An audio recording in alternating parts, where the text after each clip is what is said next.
ఏపీలో సార్వత్రిక ఎన్నికలు సమీపిస్తూ ఉండటంతో టీడీపీ ప్రచారంలో దూసుకుపోతుంది. ఇందులో భాగంగా ఏలూరు జిల్లా చింతలపూడి నియోజకవర్గంలో టీడీపీ నాయకులు, కార్యకర్తలు ఇంటింటికి తిరుగుతూ సంక్షేమ పథకాల గురించి వివరించారు. ఈ కార్యక్రమంలో టీడీపీ నాయకులు గుమ్మడి ప్రసాద్, గెలవరపు జ్యోతి, కరటూరి రమాదేవి, అన్నపరెడ్డి గంగాధర్ తదితరులు పాల్గొన్నారు. చాలా మంది నాయకులను చూశాను. ఇటువంటి విధ్వంసగల నాయకుడు ఎక్కడ మనం చూడలేదు. చంద్రబాబు నాయుడు కాదు, ఇంకొకరు ఎవరని కాదు, మన భవిష్యత్తును తీర్చిదిద్దే నాయకుడు ఎవరు అని ఆలోచించి వాళ్ళకి ఓటేయాలి.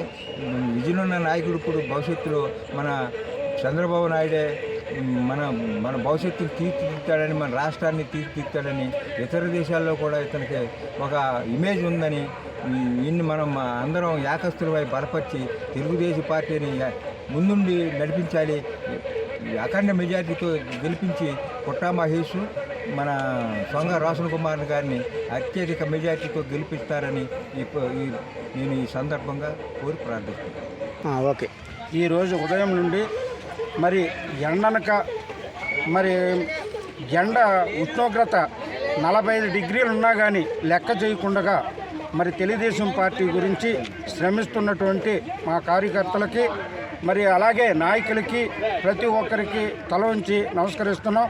మరి ఈ యొక్క తెలుగుదేశం పార్టీ కార్యకర్తలందరూ కూడా మరి ఒక్క తాటి మీదకి వచ్చి మరి ఈ 11వ వార్డుని ఉదయం నుండి మరి ఇప్పటి వరకు కూడా దిగ్విజయంగా డోర్ టు డోర్ మరి తిరుగుతూ ప్రతి ఒక్కరికి ఈ యొక్క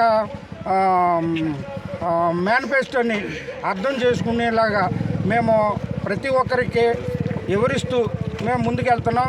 అలాగే మా నాయకుడైనటువంటి చంద్రబాబు నాయుడు గారిని మరలా అసెంబ్లీకి పంపించాలని మేము కంకణం కట్టుకున్నాం. ప్రతి ఒక్కరం కూడా 2 ఓట్లు సైకిల్ గుర్తుపై వేసి ఇటు పుట్టా మహేష్ యాదవ్ గారిని, ఇటు సొంగ రోషన్ కుమార్ గారిని అత్యధిక మెజార్టీతో గెలిపించాలని ప్రతి ఒక్కరికి ఈ 11వ వార్డు ప్రజలందరికీ తల ఉంచి నమస్కరిస్తున్నాం.